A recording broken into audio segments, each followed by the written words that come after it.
Hey guys, happy Saturday. Hope everyone's having a great time this morning. A beautiful, marvelous Saturday morning as we're headed into the afternoon in Atlanta, Georgia. I am coming on really quickly because I was just thinking about how trauma and pain sabotages our love and money. I'm going to add the money to the title, but I just put the ways that trauma sabotages love. And this happens in like so many different ways, guys, that you don't even realize it, right? You don't realize that pain and trauma are dictating so many of the results that you're getting in life that you don't want. So, Anaya says, morning, I have a feeling this message is for me, right? So unprocessed pain and unresolved trauma, unhealed trauma, literally is affecting us in so many different ways. And one of the things I wanted to share about with love, specifically about love, is that when it comes to your expectations in life, right? When it comes to, Rhonda, thank you for buying a badge, love. That's so sweet. When it comes to your expectations are dictating so much of what you receive and so much of what you see, like the filter that you put everything through, right?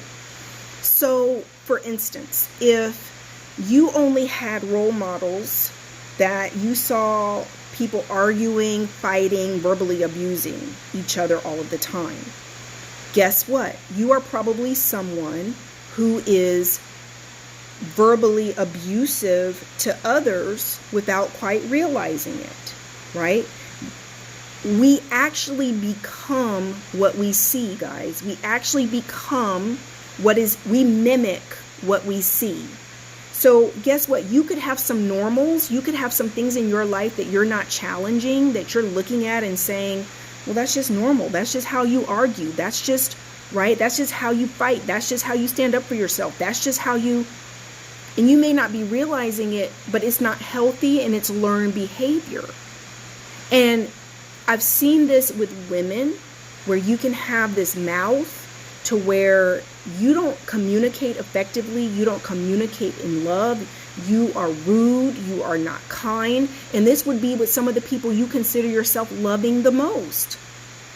And you may not realize that your mouth and your attitude and that sharpness, that tongue, is actually a trauma response. It is a trauma. It's a learned behavior from people who are toxic in your life, people that you are mimicking because that's all you knew.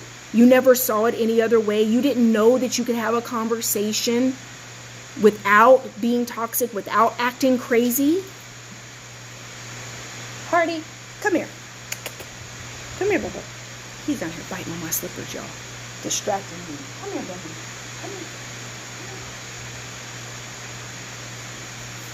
Gotcha. Sorry, guys.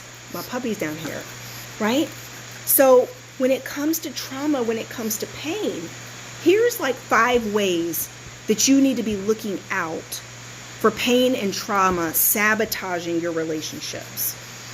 If you have abandonment issues, if you've had a lot of situations where people have let you down, not been there for you, if you have experienced quite a bit of death in your life, or you have experienced people who were supposed to be loving and consistent, who for whatever reasons, if you had parents who were on drugs, if you had parents who went to jail, if you had parents who were always preoccupied and never there for you emotionally, if you were constantly surrounded by people who were emotionally unavailable to you, right? Guess how this shows up in your life? You may not be as emotionally available to people as you think you are. You could be the most giving, loving person in the world, but you hold yourself back emotionally from people, right? And the way that gets expressed is that you don't show up authentic. You don't speak your mind. You don't let people really get to know you because you're used to being emotionally unavailable. So now because that was taught to you, the way you may express it is different. The way it may show up in your life doesn't quite look exactly like your parents or your role models. So you don't even equate it to being emotionally unavailable. You think you're emotionally unavailable, but you're really not, because you don't show up as your true self. You don't show up as authentic. So people don't get to know the real you. And then you're attracting emotionally unavailable people, because people who ignore you is your normal. People who are not available to you is your normal. People who don't pay attention to you is your normal. People who leave you, treat you like an option is your normal. So then you keep accepting this type of behavior and this type of treatment in your life, and you're in this vicious cycle where you're not getting what you want. Because you have abandonment issues. Because you have emotionally unavailable issues, right? So it keeps repeating as a cycle in your life. Another way that trauma is sabotaging your relationships is if you have abuse, if you were abused in your life, if there's abuse in your childhood, verbal abuse, physical abuse, sexual abuse, if you can't look at your parents and role models and recognize that the way they dealt with you, how they treated you was not healthy, and you've got some unresolved, unhealed abuse and pain because you were verbally, physically, or sexually abused and you have never gotten help for that, guess how that's showing up in your relationships? It's showing up as low self-esteem. It's showing up as trust issues. It's showing up as lack of confidence. It's showing up with you having a negative or pessimistic mindset to where you're sabotaging things before it can even get started. You're sabotaging friendships. You're sabotaging romantic interests. Why? Because you don't trust it. Because you're afraid. Because you're afraid of being abused. Right? Then your filter is off. Your vetting is off. Because guess what? Abuse is what you know. So you accept the abusers and reject the people who are healthy and trying to love you in a healthy way, because what you know is abuse. What you're used to is abuse. Yes, I will save it, Jalexis. Yes, I will save the life. Right? So now, because abuse is your normal, right? It's literally sabotaging your relationships, sabotaging your efforts, sabotaging your current desires, right? What's another way that trauma sabotages love? Your unresolved rejection. Rejection is another trauma. How's it sabotage love? You already think you're going to be rejected when you're not even being rejected. When someone doesn't respond fast enough to a text message, you start getting anxious. You anxiously overreact to people and things. You don't even give them a chance to love you. You're looking for rejection even when it's not there, and then you end up manifesting rejection. Manifesting rejection because you expect it to be there. So your behavior actually causes the rejection because you start acting crazy. You start acting unstable because your fears around rejection are manifesting it. Someone could really like you. Someone could really enjoy your friendship. Someone could really be interested in you romantically. But guess what? Because you're leading with your expectations of rejection, because you've internalized these rejection situations you've been in where you felt rejected, guess what you keep seeing? You categorize everything as rejection. You didn't get the promotion, rejection.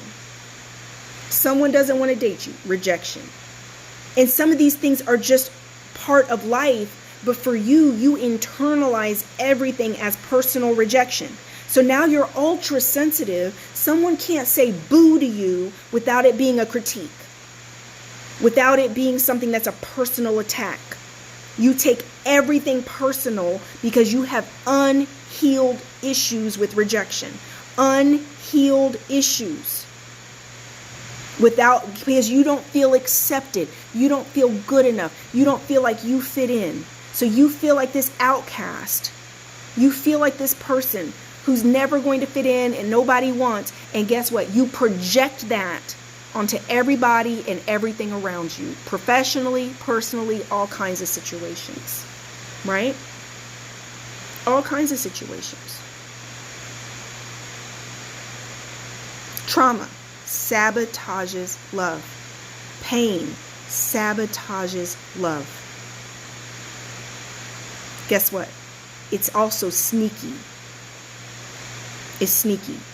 You went into a situation, you were so hopeful, you were so interested in them, you fell in love with somebody.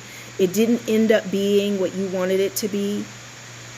Now, if you even meet somebody who reminds you of that person, you're immediately rejecting them simply because they remind you. You have PTSD from a failed relationship. You have PTSD from heartbreak. You have heartbreak trauma. If something even resembles the person who hurt you, you're running for the hills. You got your Nikes on. So you come up with all of these theories to make it seem like it's wisdom. Oh, I'm never dating a man who has small children again. Or I'm never dating a man who's just only been divorced a year. Or I'm never dating a woman who lives with her mama. Or I'm never dating a woman who doesn't have her bachelor's degree. Or I'm never dating a short woman again. I'm never dating a woman with short hair again. We come up with these crazy, absolutely ridiculous rules that we try to make sense of. We think these are sound theories about love, men, women, relationships, when actually it's trauma, it's fear, it's PTSD masked as wisdom, masked as you trying to avoid getting hurt again, because you haven't processed the pain, you haven't released it.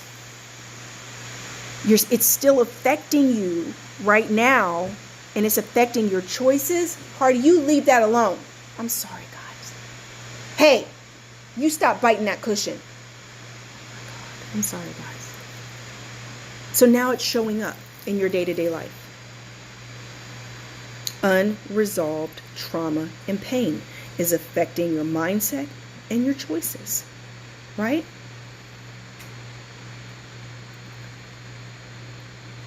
Trauma also shows up as blame. Do you guys understand how much easier it is to blame other people for your issues than it is to take responsibility for your issues? Do you understand how much easier it is to say men are like this, women are like that? Oh, it's not my fault. This is just the way it is. This world is crazy. So now you're trying to paint everything and generalize everything with this big paintbrush. You're just trying to say, it's not my fault. It's not my personal, it doesn't have anything to do with me. So you deflect all responsibility for what you need to do or what you need to take responsibility for in your own life. And it becomes, it's a world problem, it's the politics, it's men, it's women, it's politics, it's all these other issues. It's all because you don't want to take responsibility for where you are and what you need to work on in order to be the So here's something, a little exercise that's really healthy. Every time you start to make a statement that all things are like this, all people are like this, never this, always this, these like finalistic statements, these all-encompassing statements, these overgeneralized statements, right? Every time you say this, oh, nobody's getting married anymore. People are getting married. There's people having healthy relationships. There's people falling in love right now. There's people falling in love and having babies. There's people. No, what you want to say is that's not who you are right now. I'm not falling in love. I'm not getting married. I haven't had babies. There's no good women out here. Oh, really? There's no good women. There's 0 good women in the whole wide world. Out of almost 7.9 billion people on earth, there's no good women. Really? Okay. So what that really means is you want a scapegoat to where you don't have to work on yourself. You don't have to change in order to become the kind of man that attracts and keeps one of these good women. You're just going to say, there's no good women. There's no good men. All these men are dogs. All the good men are married, ladies. All the good men are already taken. It's kind of pointless. Okay, but that means then what? You don't need to lose weight to attract a good man. You don't need to work on you and your issues and your mouth and your attitude and your unhealed trauma in order to attract and keep a good man. That means you don't have to work on your credit and not be a hot mess. See how this subconscious psychology lets you off the hook and sabotages all your efforts at relationships and love because you don't want to do the work and be personally accountable. Because anything you want in life is going to take work. Anything worth having is going to take some work. Anything, I don't care what it is, it's going to take some work. And love is no different. Money's no different. Nothing in life that's really worth having just so passively easy. That's not the way it works. You have to be willing to put in the work. You have to be willing to change. You have to be willing to heal.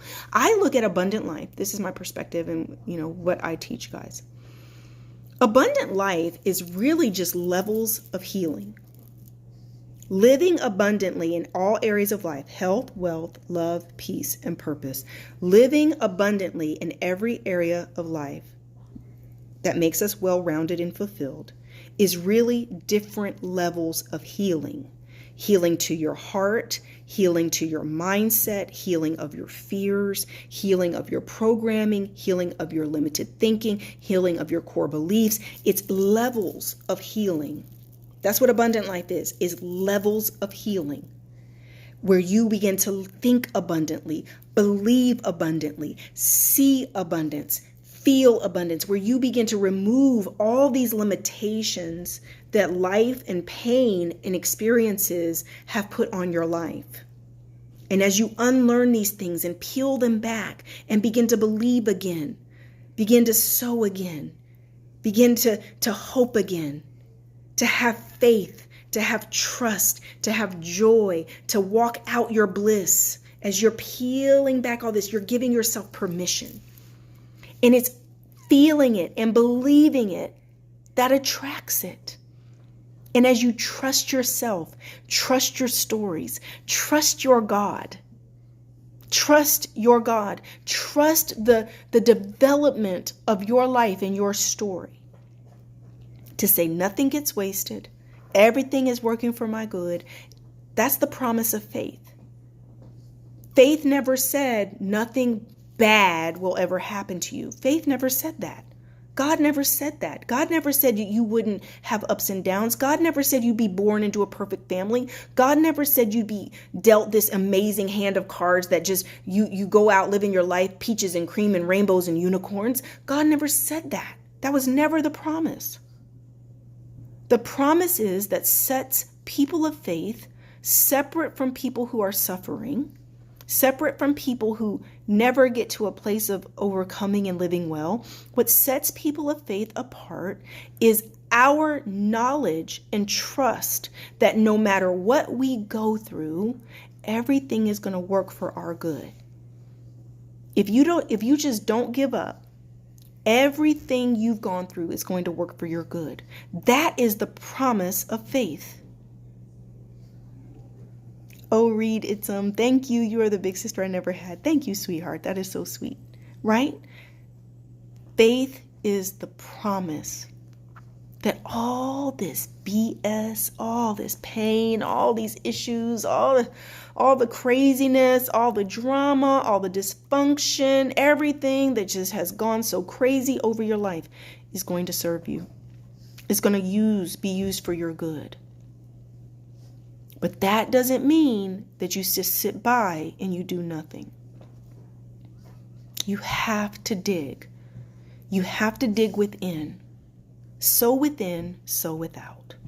Whatever is within is what you're seeing without. Whatever's inside is what you're seeing on the outside. May you forever says, I'm tired. It's exhausting. It is. Especially when you just keep trying and trying and trying and trying and trying and nothing's working. Why do I keep getting the same results? And God says, rest. Rest. Let go. Let go. Give some things over.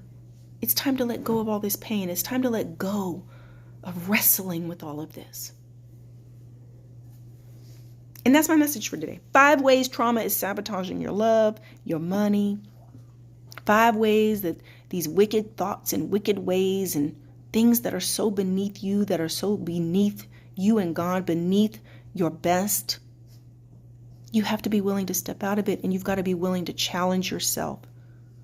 I think one of the most powerful things that Carrie and I offer from working with us is that you're around us. You're spending time with us. You're in back behind the scenes, spending a couple hours a week with us to where you're catching our vibe, the energy transfer that comes from being around people who think right, believe right, talk right, right? In other words, what do I mean by right? Abundant. Believe abundant, think abundant, talk abundant, act abundant. Because that's a whole vibe, right? And most of you don't have anybody around you like that. Most of you don't have anyone to influence you in that way. As a matter of fact, believing, thinking, and acting abundantly is so abnormal that I almost guarantee you there's probably nobody in your life that thinks like that, acts like that, right? So that's what you get in our courses. That's what you get in our inner circle. That's what you get working with us in these courses and behind the scenes. You're spending time taking on new energy, taking on new vibe, taking on new mindset, taking on a new way to talk, a new way to walk, a new way to believe, it's a new heart posture. It's a new spirit posture. It's beginning to unlearn and unprogram all the junk and say, I'm supposed to think like this. I'm supposed to believe like this. I'm supposed to talk like this. I'm supposed to feel like this. And this is what attracts abundant life. This is what attracts the success in all these areas that you're looking for. It's a vibe, right? Yes, Flying Fox, it's a vibe, a total vibe. Where we stop being so fixated and worried and striving. It's a flow. It's a flow.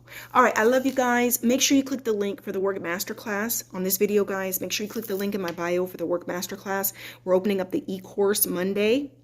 We're opening up the e-course. That means you're going to be able to get in and take all the modules to start doing your work, to start unlearning, deprogramming. It's coming on Monday. This is your opportunity to get into that class again. Okay, so make sure you click the link in my bio, get signed up so you're on the list, and then you'll get the link to join.